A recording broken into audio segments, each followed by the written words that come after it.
Hello and welcome once again to the Dr. Zeero Free Magic Secrets Show, the Dr. Zeero Xiron Free Magic Secrets Show, where we investigate all forms of magic and we give you slippery sucker punches of supervillainry.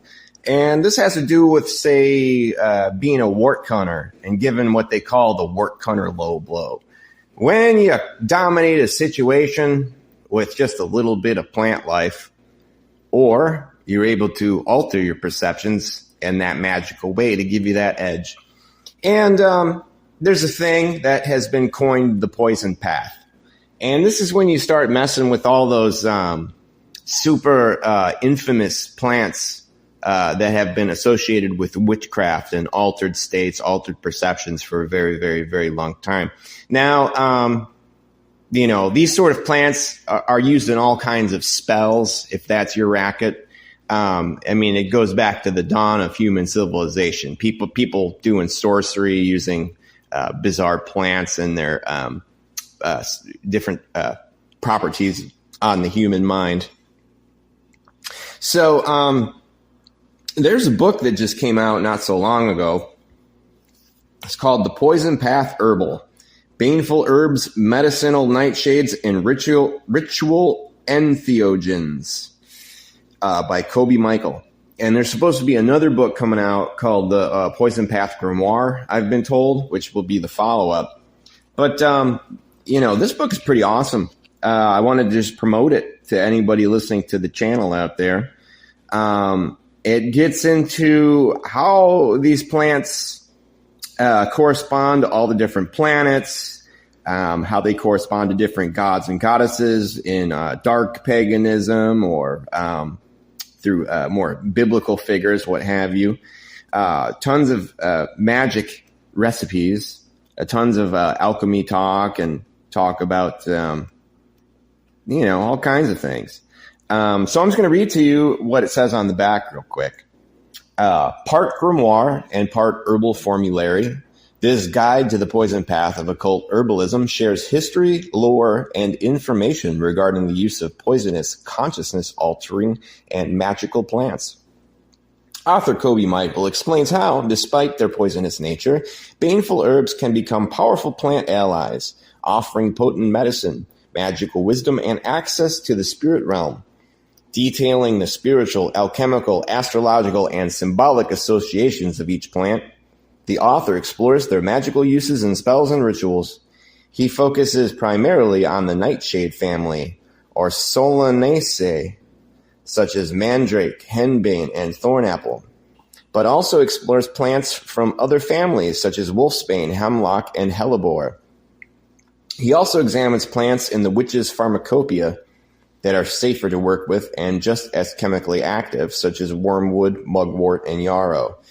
The author shares rituals suited to the individual nature and powers of each plant, and explains how to attract and work with plant spirit familiars.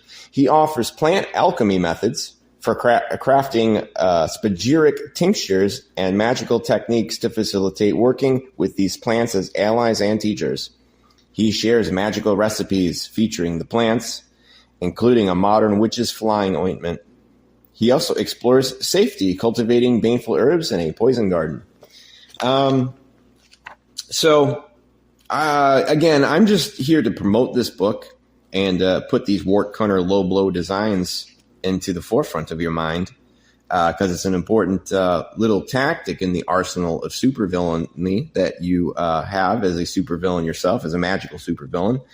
I'm assuming that's why you're at my channel. But, anybody can learn from this. So I was just going to read the introduction, and that will be that. And you guys just go along your day and just do whatever, huh? So anyway, the point is, the poison path, as it has become known, is a branch of occult herbalism combined with entheogenic ritual practice, phytochemistry, and magic. The poison path is not limited to traditions of witchcraft or paganism. Although it is inherently animistic, there are no dogmas or institutions that restrict the use of this knowledge.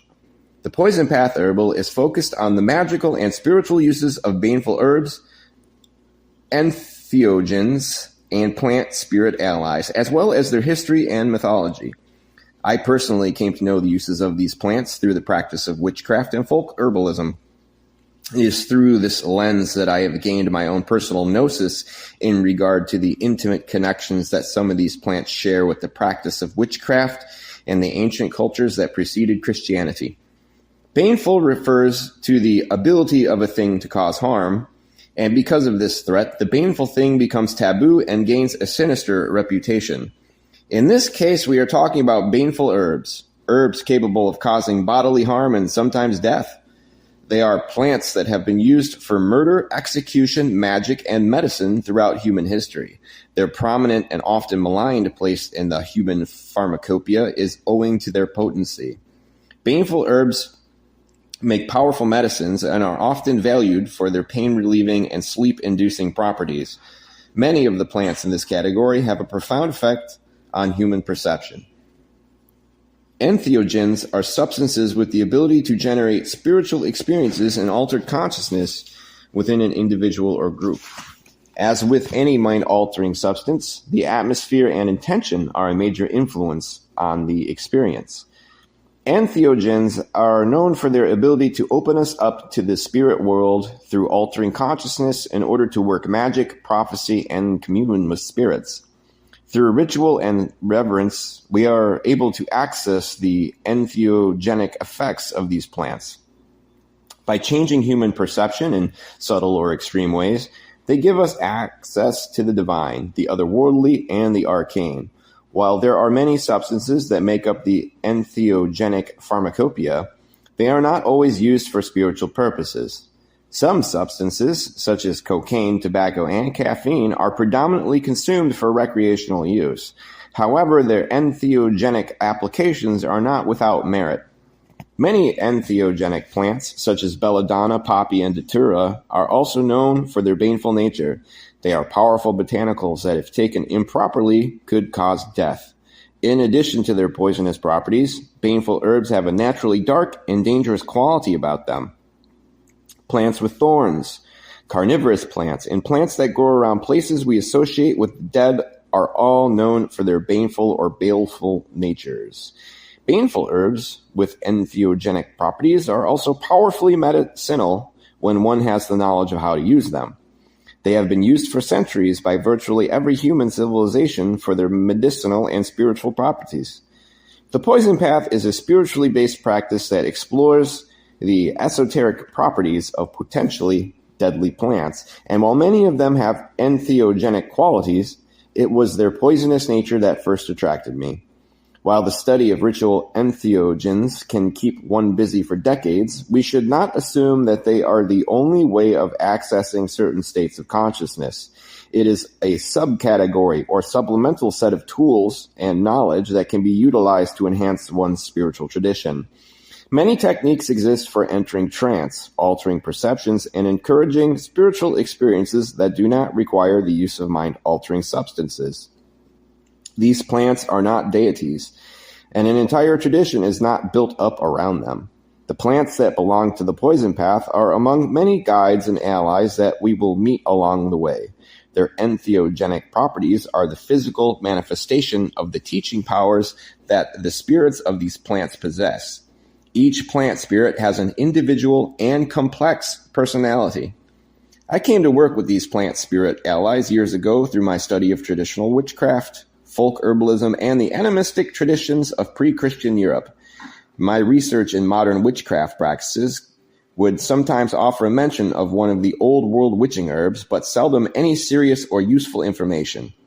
Knowledge of these powerful plants seems to have been kept out of modern witchcraft and its plant lore for some time, only recently making its way back. I think that knowledge of these plants has been kept secret or omitted from the wider magical community out of a desire to be more socially acceptable and distance the community from the drug culture of the 1960s and 70s.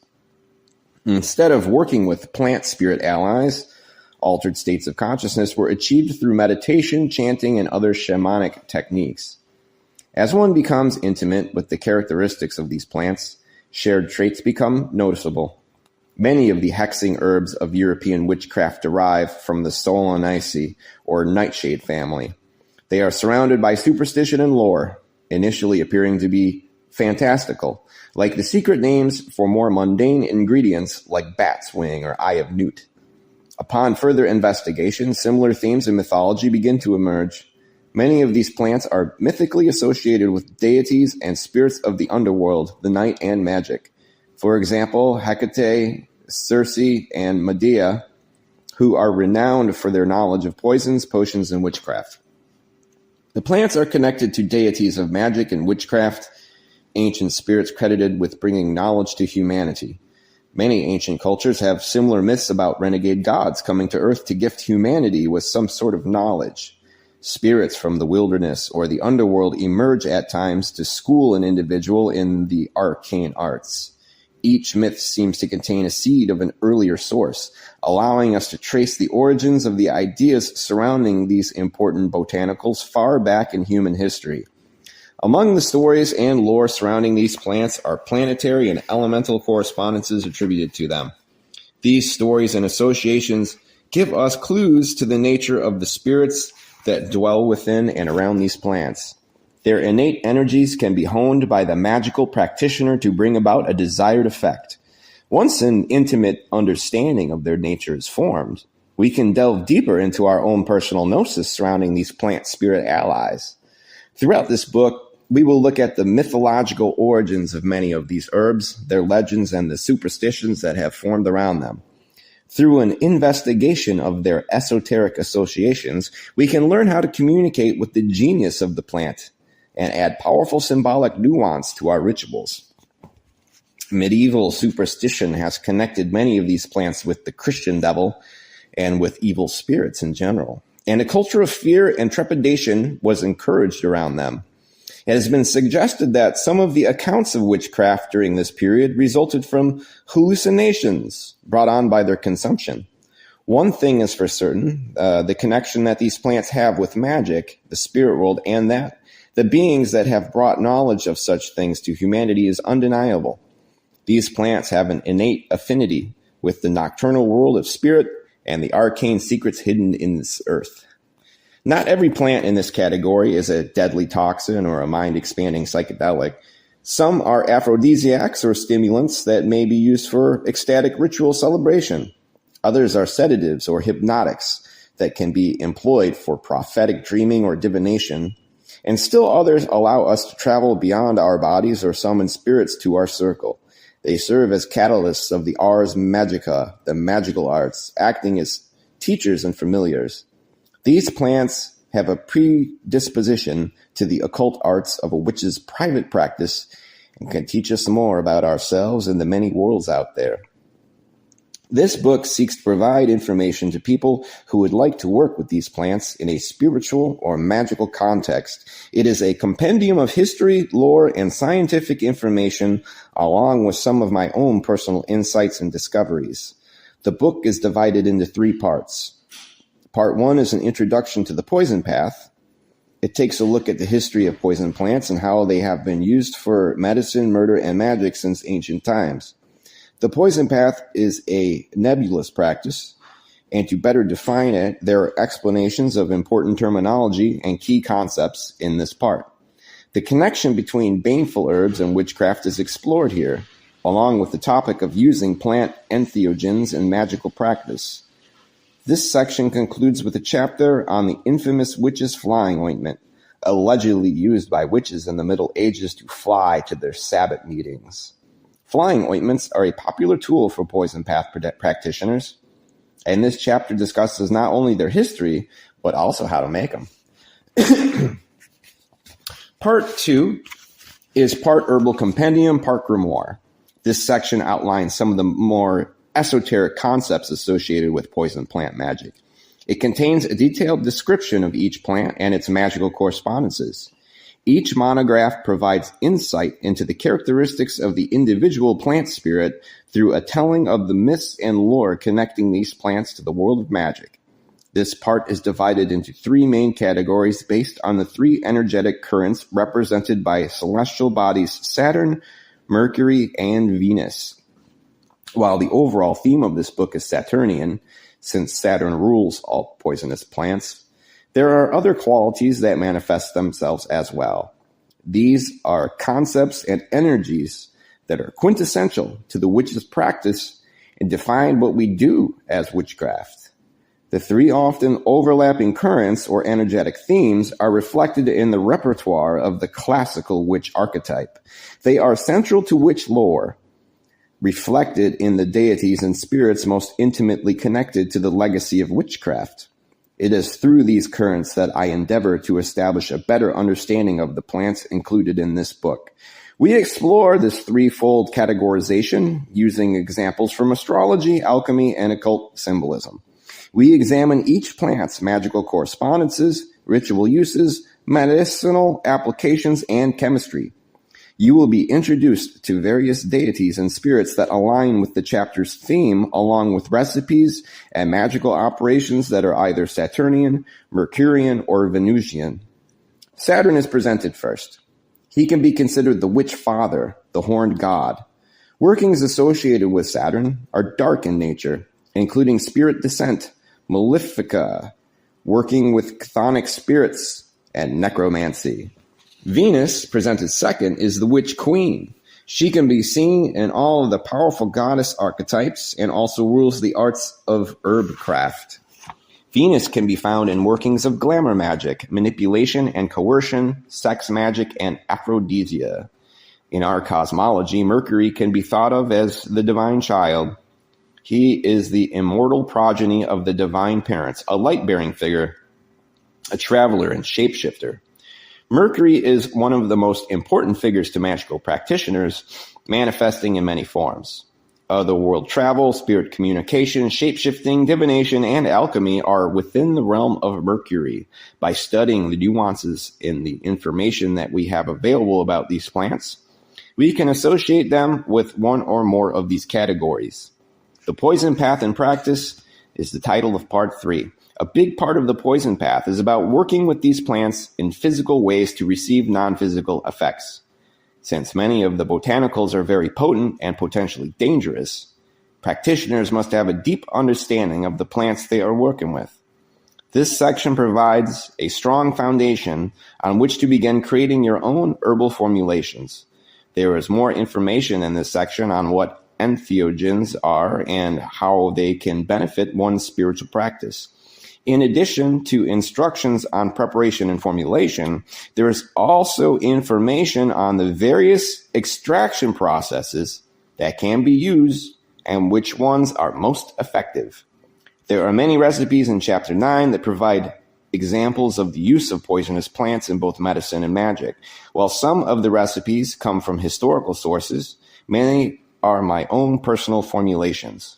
Chapter 10 details how to grow each plant from seed, including tips on germination and care of the plant through to harvesting and drying. Many green practitioners want to be involved in every step of the process. This is a powerful way to really connect with the plant spirit and receive its medicine.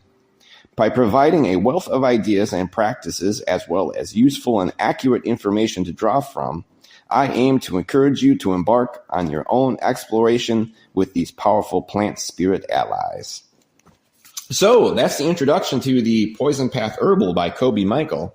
Highly recommend that you pick this book up. Highly recommend that you get this wart cunning wisdom circulating through your magical body, your magical mind. And as always, hit the subscribe button. Let people know I exist. Spread these supervillain monologues across the interwebs. It's important that we all gather together in some way or come to some kind of truce, because then all the fun can be had. Because remember, when you're a supervillain, you do whatever you want all the mother fudging time. So that much said, as always, hail Arkham, and here's your hot rockin' outro for the day. Later, kids.